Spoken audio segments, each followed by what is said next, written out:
माझं नाव सुरेश परेश बदामे. मी पुण्यात राहतो. श्री गणेशाय नमः.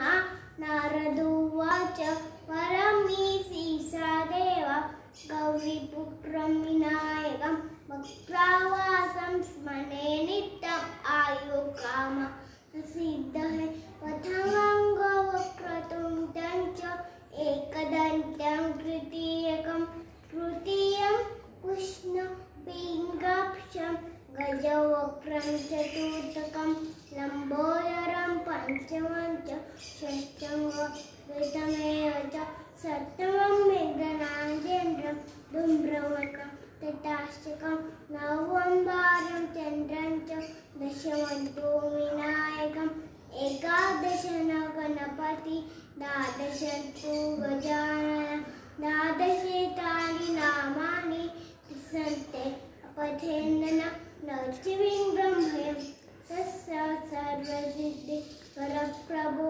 विद्यार्थी लभते विद्या धनार्थी लभते धन पुत्रार्थी लभते पुत्र मोक्षार्थी लभते गति जते गणपति स्तोत्र शम्भिमासं फलं दवे संवत्सरेण सिद्धिं च लभते नाथसंशय आच्चमं ब्राह्मणेवेच लिखित्वा यासमवहेतस्य विद्या हेसमा गणेशस्य प्रसादता तिसिनापाने संगते नाश श्री गणेशस्तोत्र संपूर्णं श्रीरस्तु.